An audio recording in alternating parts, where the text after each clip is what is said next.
BSides Las Vegas Breaking Ground is now proud to present Andrew Brandt and Gabor Szappanos in their talk on search engine deoptimization with Gootloader. Hi, everyone. So thank you very much for coming to our talk today at BSides. I'm Andrew Brandt, principal researcher with my colleague Gabor Szappanos, who is our research director at Sophos Labs. And we're going to be talking today about a very interesting, in our opinion, attack that we discovered that we're calling Gootloader. So what is it exactly? Well, in essence, it's a web-based attack that delivers something called Gootkit. Gootloader being a concatenation of Gootkit and Loader. Gootkit has been around for a while. It's at least since 2018, and it's been used as a malware family that's delivered several ransomware, rats, and other types of malware. It really has evolved into a more widespread distribution network for malware, and the way that it delivers the payloads to targets is through some very interesting search engine optimization, although we've characterized as search engine deoptimization, and uses a large network of compromised websites to bring down a sort of watering hole page that then, if the target downloads what is presented on that page and double clicks it, starts this path of infection that we're going to get into in a minute. So this Gootloader attack, because it relies on manipulating search results, the attackers have done some poisoning of search results, and that requires necessarily focus on specific languages. And so what we see is that there are certain countries that have been targeted, or at least the languages of those countries have been targeted for these attacks, and that the attackers have been delivering different payloads depending on where the target has been located. So the majority of the attacks we've seen have targeted the United States and Canada and North America, but there also have been attacks targeting Germany, France, and South Korea. And again, because of the way that the attack works, the attackers are using key terms in the languages of those countries to lure people sort of into this network. And then as a result, the output is that they're getting these different malware payloads depending on the region of the world in which they're located. So doing analysis on this project was very challenging. It was the people who have come up with the system by which this works have spent a lot of time trying to figure out how to make it hard for people like Zabi and myself to do the work that we did. One of the ways that they do that is they make it hard to sort of stumble into the watering hole. There's a lot of criteria that have to be met. The person who goes to the page where the malicious code is being hosted has to have a refer link from a web search, and specifically, as far as we can tell, it has to be from Google. It has to obviously be a visit to the web page from one of the targeted countries that they're trying to infect people in, and the IP address that you visit from has to have not been on that website in the past 24 hours. And that's just the part where you stumble into the page where they deliver the first stage payload. But then that first stage payload itself has additional obfuscation. It has polymorphic code. It has incredibly long sleeps. And some of those sleeps have been hidden inside of the encoded layer, so you can't just bypass the sleeps by rewriting some of the scripting code. And then there is a whole fileless sort of mechanism that it uses for persistence, where some of the information, and including the actual malicious payloads, are being stored in the registry as this encoded data and then being pulled out again on demand. So let me give you a quick overview of the attack, and then I'm going to pass it on to Zappi for the deep dive. So here's a quick diagram that sort of highlights the high points of what we knew about the attack back when we initially started doing this research. As I mentioned, it all starts with a Google search, and the Google search terms are that they're trying to lure people in with have to do with sort of business-like terms, things like downloads, but also contract and agreement in the languages that they're targeting. And the poisoning that's happening basically results in the web page with the malicious stuff ending up at usually one of the top results, but in almost every case that we found, it was the very top result in the search when we were doing the analysis.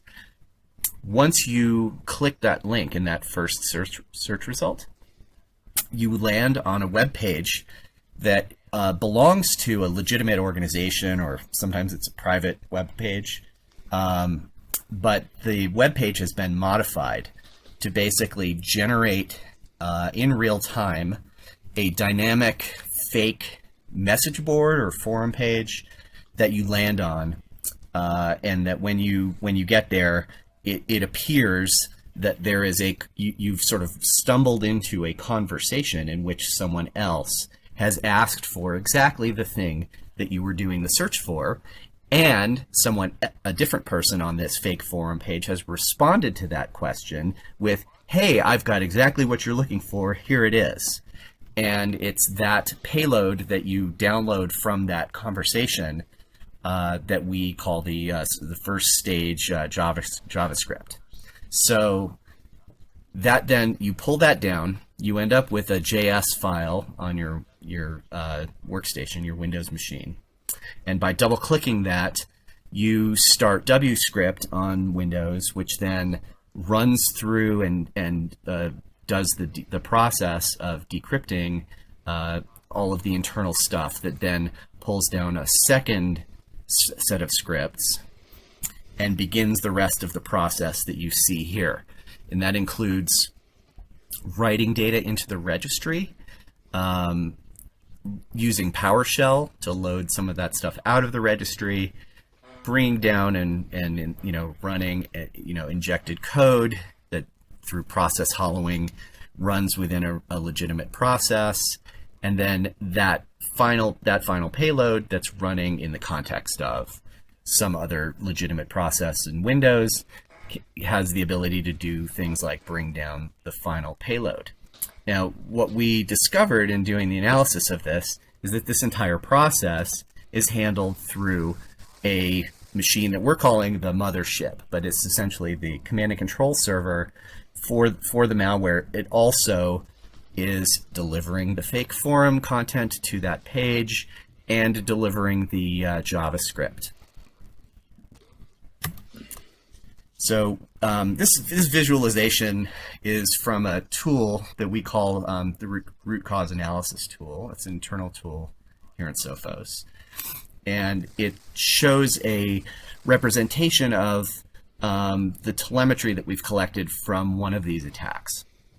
And what you'll see here is that it sort of starts in the upper right corner with the Firefox browser, in this case, browsing to a page on Google, and then following it to a search result, which delivers a zip file that contains a JS script.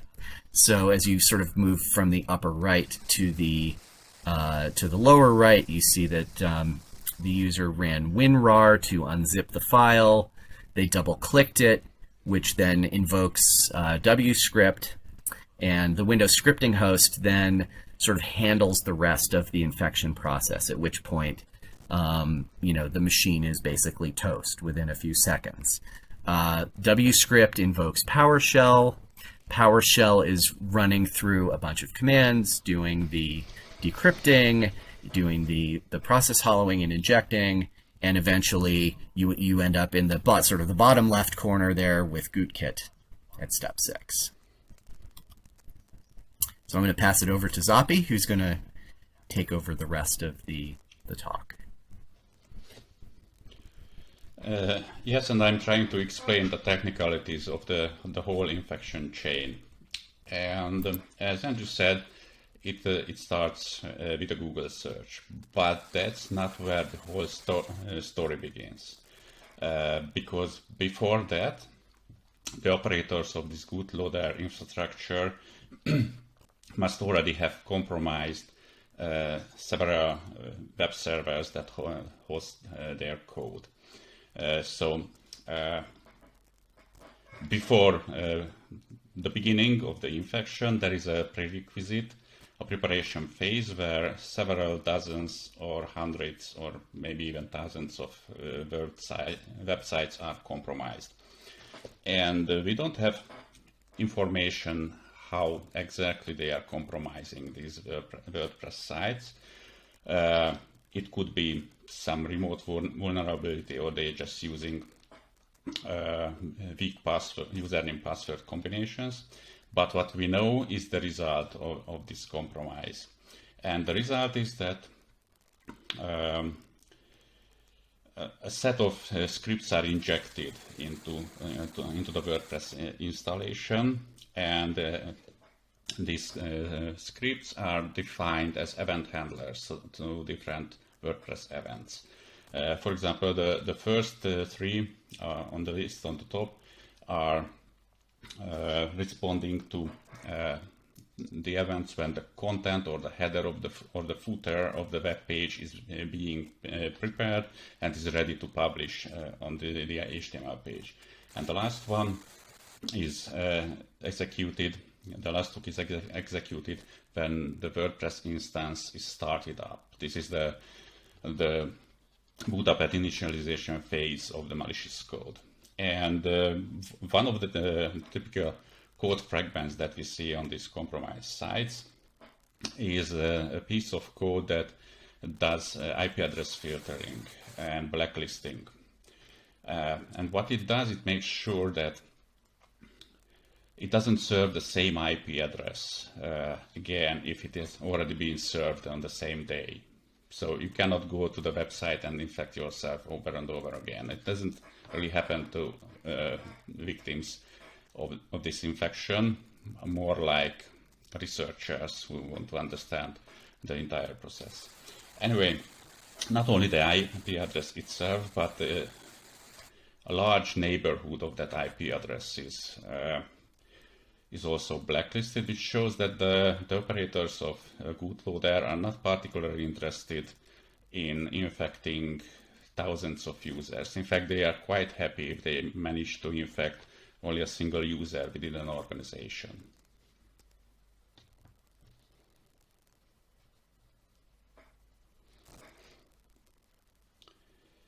And then let's start with the infection process itself, now that the preparations are done. And let me begin why I found this research interesting, because I've been analyzing computer viruses and other sorts of malware for 25 years. I have seen many different infection forms.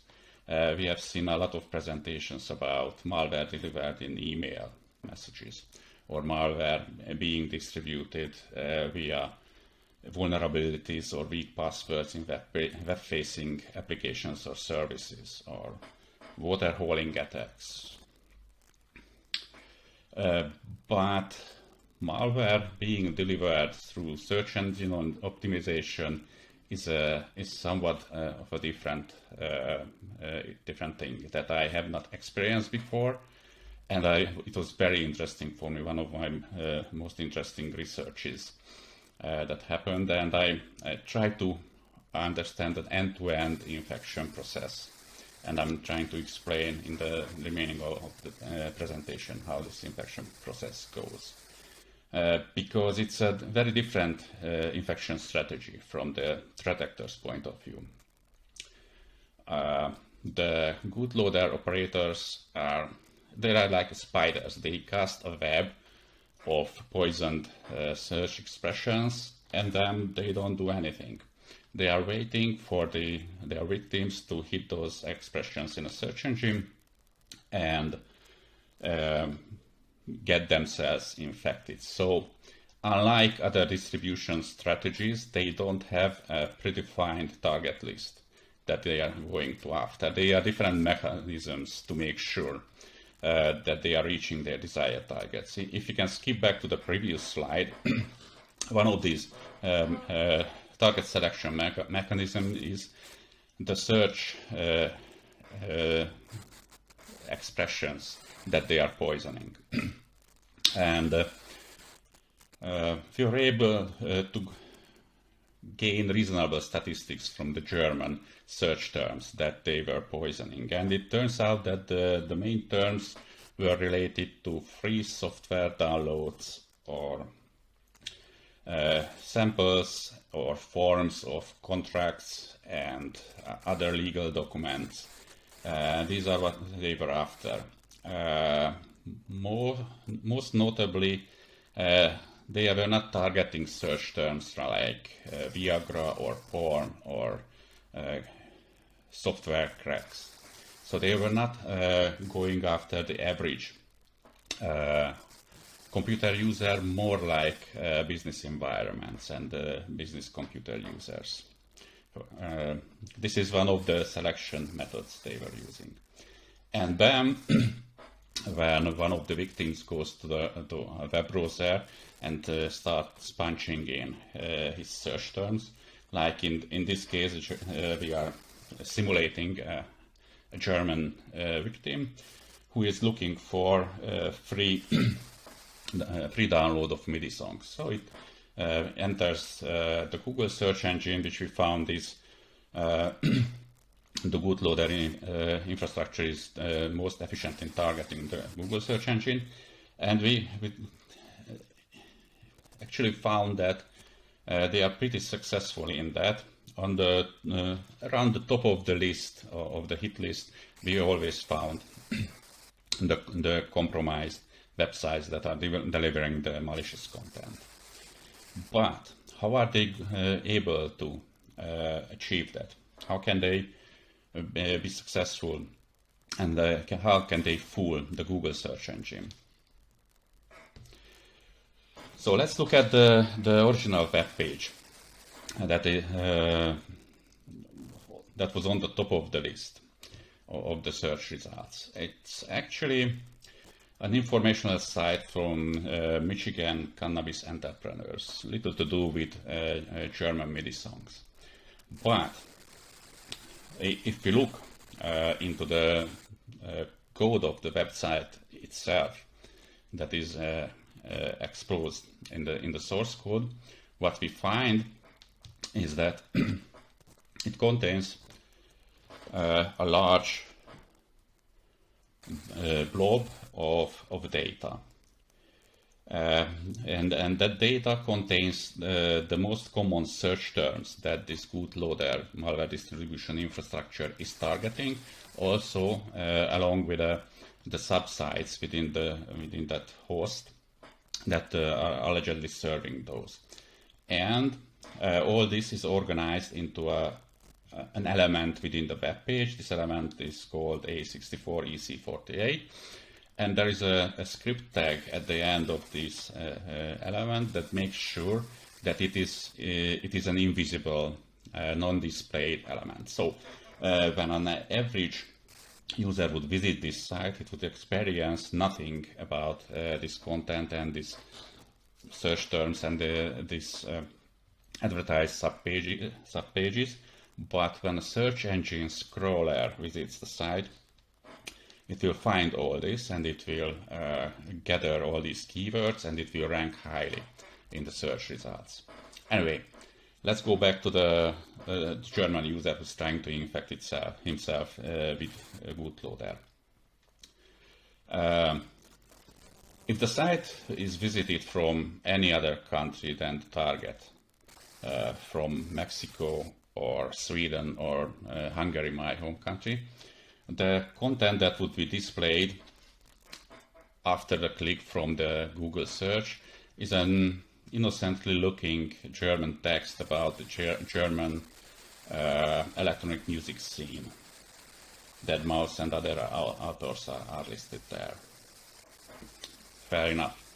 But how does it turn into a malware distribution framework? Let's look into the source code of this page.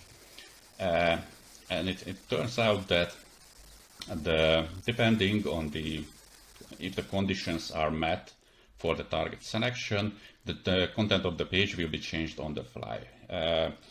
This page, the content of this website, the HTML code, contains the original German text about the German electronic music scene, plus an inserted JavaScript. And this is where it starts to get interesting. This inserted JavaScript is the one that will first reach back to the mothership. And it does that by first gathering information about the request that led the user to clicking on that page and visiting that page. That information is the server ID, the IP address from the user where the user was visiting from.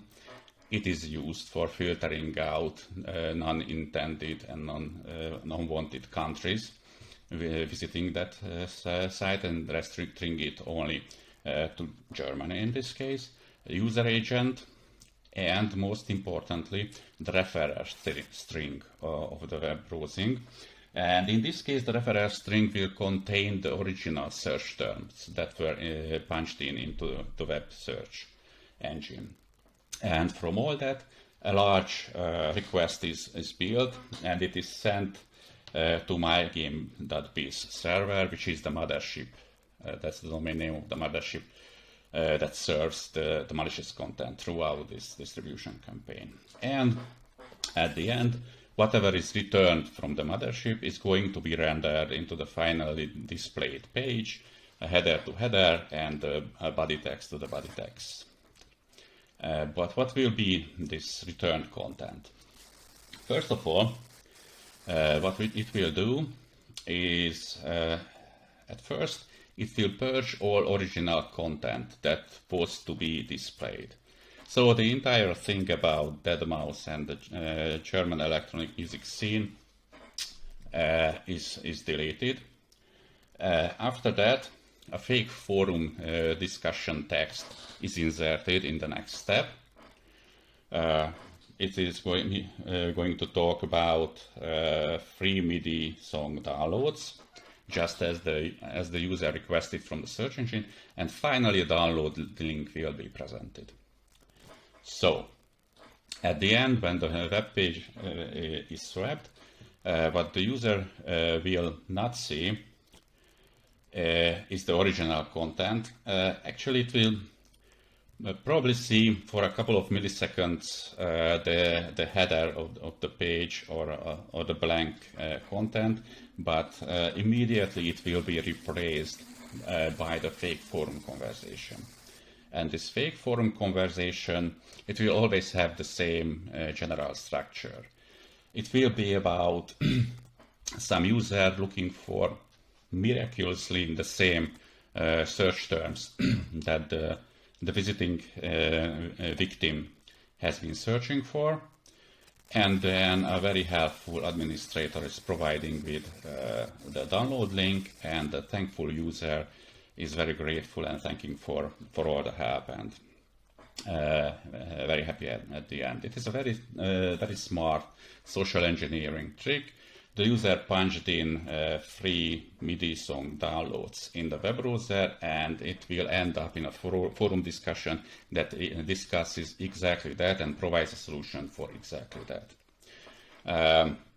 And this the same structure is repeated over and over again wherever we are looking at the German, German, or the French, or the English or the Korean versions of this distribution framework. The text was always the same, translated to that particular language, and even the icons representing the users were the same. So it always has the same visual feel. And the important part is the download link that is inserted and that's allegedly provided by the administrator. And what does this download link contain? It will point to a zip file that will contain a JavaScript component. And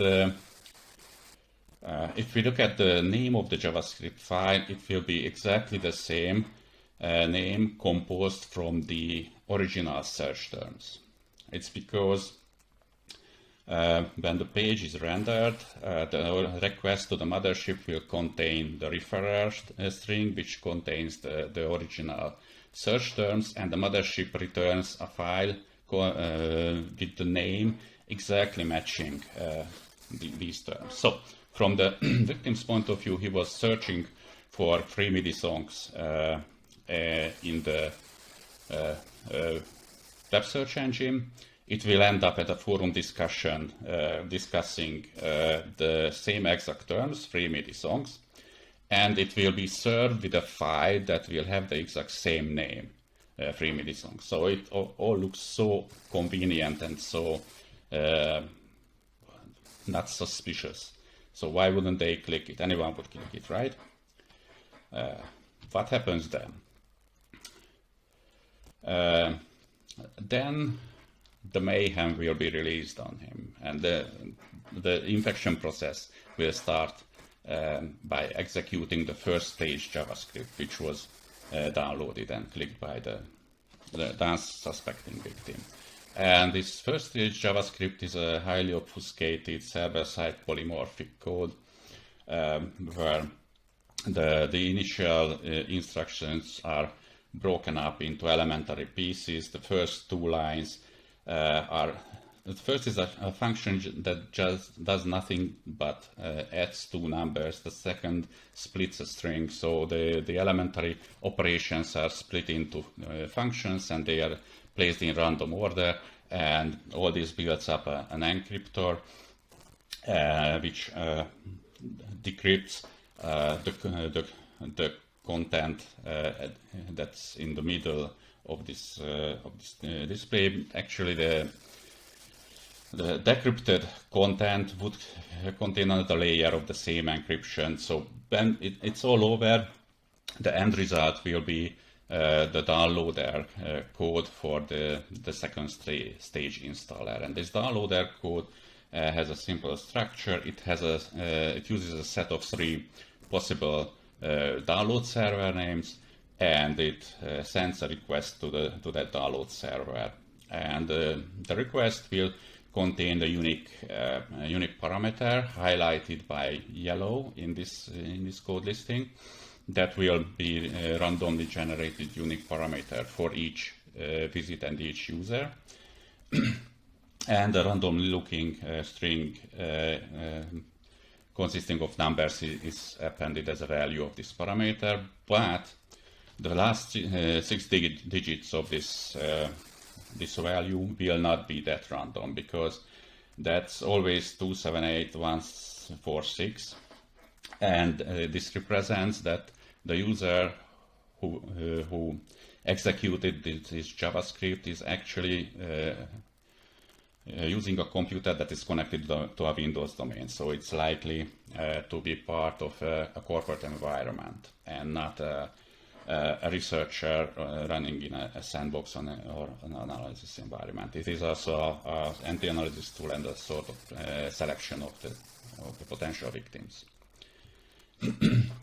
So this code reaches out to a PHP file on the second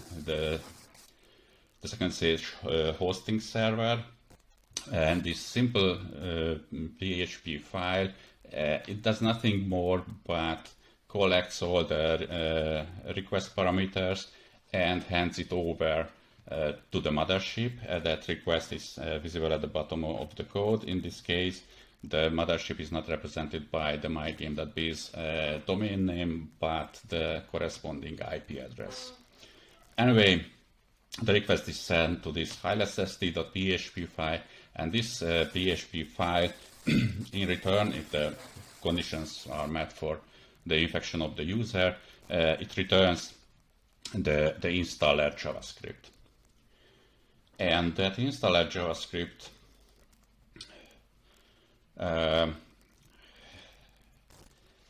it contains two embedded large strings.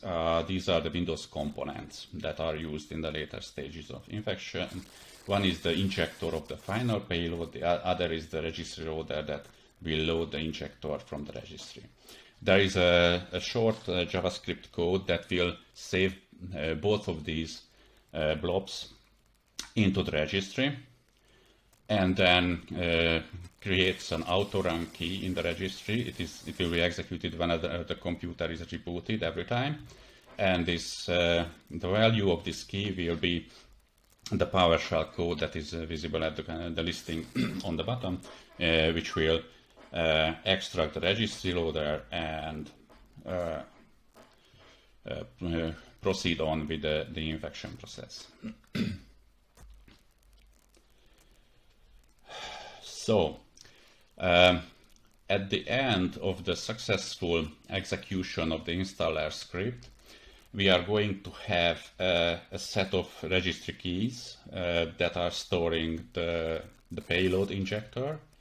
We are going to have another set of registry keys that is storing the registry loader. These are the two Windows malicious components of the Gootloader distribution framework. We are going to have an auto-run key in the registry, which, if we look at the value of the auto-run key, it's at the bottom of the window. It will read a value of some Windows environment variable, and whatever the value was there, it will execute it.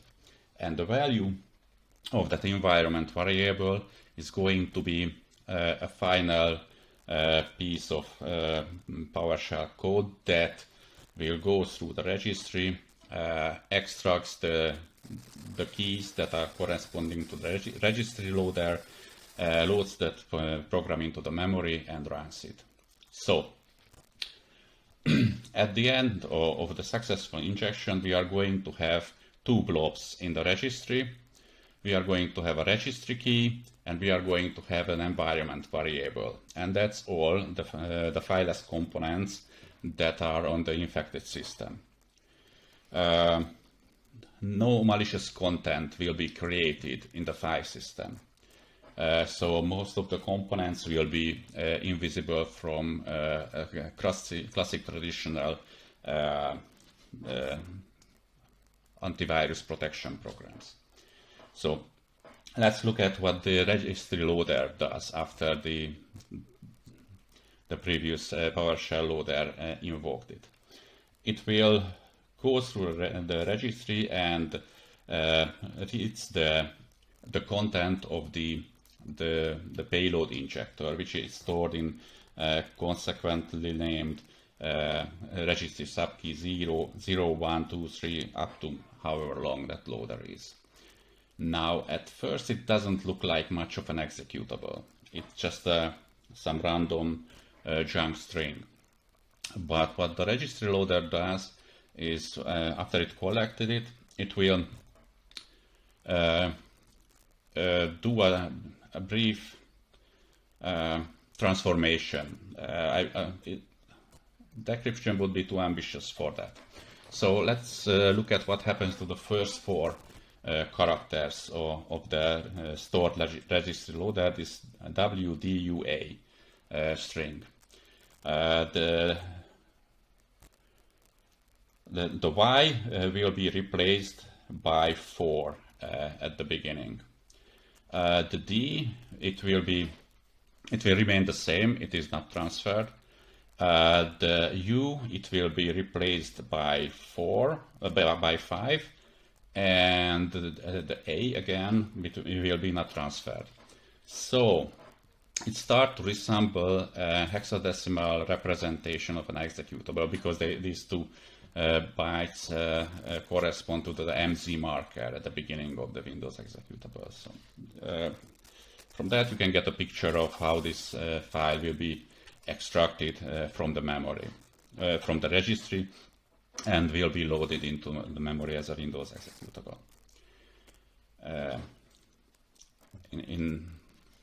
In the next step, the loaded injector will inject the final payload using process hollowing. This is illustrated in this simple process trace that we have observed.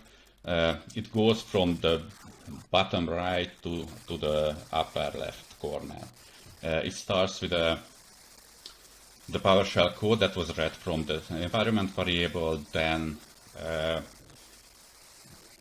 it starts from the PowerShell code that was set in the registry autorun key, then in the middle is the PowerShell code that was in the environment variable, and then a seemingly clean Windows application imaging devices.exe is executed. But what happens is that the injector is going to load this imaging devices exe, which is part of the Microsoft Photo Viewer suite application. Loads it for execution, but holds the execution and overrides the entire memory area occupied by it by the final payload, which would be one of the Trojans distributed by this framework. So on the first side, it would look like that a clean Windows application imaging devices exe was executed, but really at the bottom of that, a malicious Windows code has taken over that memory space and executed from there. Later on, the operators of Gootloader thought that why bother with relying on the existence of the imaging devices exe. It may not be there, it may have been uninstalled or deleted. So they brought along a benign application by themselves. So the injector contained two executables, a clean one that was loaded, and the execution was halted and was paused.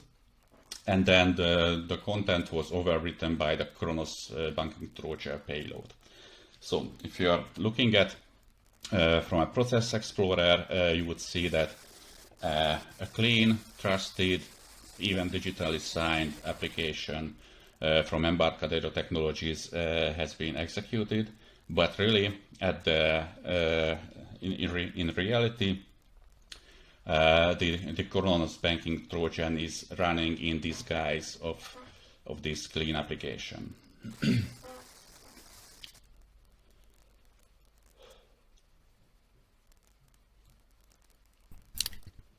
So I'll take over from here, Zappi. So what we found in doing the analysis on this story is that, as we mentioned earlier, they're using these compromised WordPress sites. We don't know how they're compromising these sites. And in the course of doing the analysis of this attack, we found relatively small numbers of sites that were hosting the landing pages, that were delivering that first stage of malware, and then slightly more that were hosting the second stage. However, we suspect that that these numbers are much larger, and that we are only seeing a tiny window into this sort of much greater size attack. And it's sort of to highlight the fact that everything is really being controlled by the mothership. We also noted that there was this additional PHP that was being delivered to the WordPress sites. Is a very simple remote shell, so that they can take anything, pass it as a variable or as a in the query string to the website, and have the website basically interpret that and run the code or command or whatever it is remotely on the WordPress site. So what do we do about this? The real problem here is the next step. So you say you're a standard sort of like, Windows using web browser person. What do you do about this? There's a few steps that savvy people can take. And the problem that we discovered is that with each of these possible solutions, and we're not including running a quality endpoint security product on your machine, but just what are things that you can do that don't involve buying a security product? Well, there are free tools, like things like NoScript Security Suite, which runs in Firefox and Chrome. They do offer some protection. The problem is that using NoScript is a pretty high bar for non-technical people to sort of become aware of how it works and to understand how to use it effectively. There are things like you can learn to recognize this fake message board, the redirect page that we were talking about. They always use the same icons. They always use the same sort of structure and visual appearance of the page. Not everybody is going to do that. Not everybody is going to have seen this talk. As much as we would like the whole world to know about this, there will be people who have never heard of this until they get, sort of this thrust in their face. It's also probably too high a bar to say, instead of clicking a link in the search result, just type in the address and go to the home page of that website and make sure that it has the type of content that they claim that they're going to have. I don't think that that's a reasonable thing to say. And, I've said this for years, but, by default, Windows has this setting called hide file extensions for known file types. I've always told people to turn that off. And if you do, you might realize that you've downloaded a file with a .js extension and not a PDF or a document file. But that also then relies on people knowing that they shouldn't click a JS file, that it's actually dangerous. And so these are all very problematic solutions for end users. And really what I want to say is that Google itself is the watering hole in this case. They really need to be aware of this method of manipulating their search results. Here's one of these results, and there's this ability to kind of look at it, and Google will even tell you like this website was indexed several years ago, and even though it's not HTTPS, that may not matter. The reality is that it's the search engine optimization that starts the whole rest of the snowball effect happening and leads to something like this. And until Google sort of is able to recognize when this kind of search engine manipulation is happening on their platform and start to address it and adjust their algorithms, I don't know that there's really a great solution for end users other than to just be extremely careful when something that is exactly what you've been looking for gets dropped in your lap like it was basically, gift from heaven. So hopefully Google will deal with that. And that concludes our talk. So we'll open it up for questions, and thank you for attending our talk.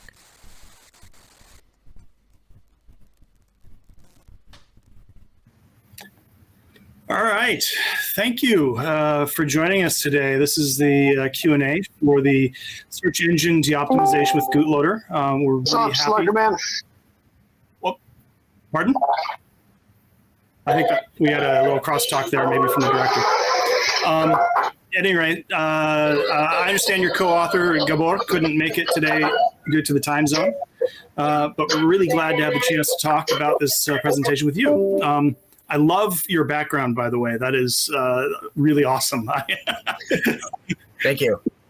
What is that?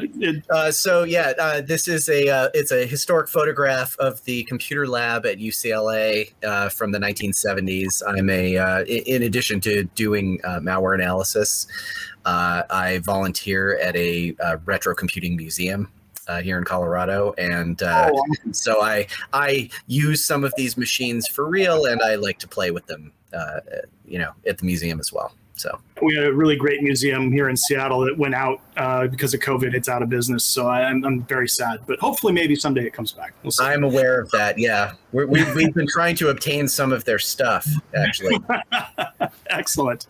Well, I'm glad it ends up somewhere. So first off, let me just say that the structure of this attack is just, it's really, really hit me as beautiful. It's such a lovely middle point between phishing and like actual spear phishing. And it kind of hit me on a personal level, right? In a way like, let's say scattering USB drives or malicious ads for various, too good to be true products just can't, right? Yeah, this is something we've all been there, right? Trying to RTFM or pull up a Hail Mary on a code feature where we're trying to implement, or a communication protocol we're trying to reverse engineer, or a song or a movie we can't find in print anywhere, or some buggy interaction we can't figure out. And then we cast it out into the internet, hoping desperately that someone somewhere has documented this thing that we're wrestling with, right? And then chorus of angels, there in the glow of the monitors, this thing that promises salvation, or at least that possibility of cutting a few hours off our struggles. And it just plays so beautifully into the psychology of certain, niche problems and professions and subcultures that you really have to admire it. And that is really the danger here, is that it is handing you precisely what you are asking for. And in fact, it is using exactly the same words that you have entered into your search query, right? That they, that it's able to parse that stuff and then send it off to that what we call the mothership server, which then serves you up with a piece of malware that is named after the query that you have just entered. So it is essentially handing you exactly what you asked for. But again, like you said, it's only in very niche types of queries, right? And they're all business related. We saw that the terminology in all of the languages that these threat actors targeted, we're looking for terms that had to do with contracts or business agreements of some kind. And so you would see things like, terms like agreement or documents or loan or, contract. And those were the kinds of words that turned up most frequently in these searches. So that actually does lead me to another question, which is how common is this thing actually in the wild? What's your sense of who's employing this and how they're targeting it? That is a great question. And, we only have basically a tiny window into this. The way that we discovered it was fairly niche in the sense that, we have telemetry that we're receiving from customers that is telling us about essentially a couple of activities just before something bad is detected on the machine. And using that, we're able to backtrace, sort of what they did. And we think that it's actually extremely widespread. We are aware of 90 to 100 compromised web servers. We believe it's probably an order of magnitude more web servers that are being used to do this search engine optimization. And again, it's obviously not difficult for a sort of dedicated threat actor, and the payload that they're delivering in a lot of cases is a stealer that steals credentials from a big variety of software, including an FTP credential for a website. So it is quite reasonable for them to have access to 1,000 or 2,000 servers that they then inject this code into. Wow. So I also, my understanding is, you went to press with this a little while back, like March, right? So what, is there anything like that you've learned since then that, didn't make it into the presentation, or anything, that's evolving still with this? So what's the direction forward? Yeah, so the new stuff that we discovered since the publication is that we obtained, with the help of one of the owners of one of these compromised websites, we got all the WordPress modification code. So the stuff that you saw in the presentation was about how the mothership talks back and forth to the WordPress site is all new. We also, in the course of doing that, we discovered that one-liner, remote shell that they were injecting into every one of these WordPress sites, which basically means that even if they were to lose their, whatever credential that they had, stolen from somebody to break into those sites and change those pages, they could just execute commands in the context of WordPress on that machine and make changes, in that way as well. Right. Okay. Wow. You got to admire the dedication, craft, and the amount of effort that they put into this. I mean, I feel like that you have to admire the amount of effort that went into this, and yet with that much effort and that much trouble, could they have not done something that would be more beneficial to humanity than dropping Cobalt Strike on a targeted person's machine? I mean, right. Yeah. So to that extent, like, I recognize that they spent a lot of time contriving this very difficult to reverse engineer method of infection, and then the persistence method where it's encoded in the registry so that conventional AV can't find it. But yeah, it blows my mind to think that couldn't they have just done something better with their lives? If you're capable of this, you're capable of actually making some really great money, doing something constructive. Absolutely. Yeah. So the other thing that I was interested in, of course, is, your summary at the end. Like I had all these questions like, well, how can we, other than, automated detection of the fingerprint and this sort of thing, like how could a human being actually like understand that this link was going to be bad and so forth, or a system? But all that, I think you're completely right that it is the SEO problem, it is the search engine problem. So what though, given how sort of the hiding that they go through here, and the work that they do to avoid turning up in a bot or a scan or these sorts of things, like what would you think is the direction for trying to make that happen? Like, I mean, I certainly hope that somebody who works at Google is watching some of these talks, and that can take this back to their engineering team to say, look, here's another abuse method that we had not previously discovered or noticed. But yeah, I mean, all of those, with the exception of using an endpoint security product that is observing behavior and is using behavior to sort of manage these very, very difficult to detect files. There's almost nothing an end user can do to protect themselves. I mean, all of those suggestions that I came up with on that second to last slide were just a desperation move, because we're trying to think of, is there anything that you can do to I particularly love the getting to be able to recognize the sites. I mean, that's by that point, if you've been infected repeatedly enough, you'll probably like get a sense for it. But I certainly hope that the whole world watches this talk and learns of that little icon of the little daisy, and the icon of the little the administrator's icon that looks like an hourglass. Like those. The thing is that it's not doing anything different, and it's doing the same thing in 4 different languages. They always look exactly the same. If we can just get the word out that, hey, if you see something that looks like this, don't go there. But then, of course, as soon as that word gets out widely enough, they're going to change it up. So, that's a losing battle. Absolutely. There's needs to be someone with a far broader sample base of data to look at and to see it as it evolves, and to incorporate that into their detections and so forth. So you're right. It needs to be something like a Google. And fortunately, I know a couple people there, so we could probably it would be nice to get the word out at least to them. But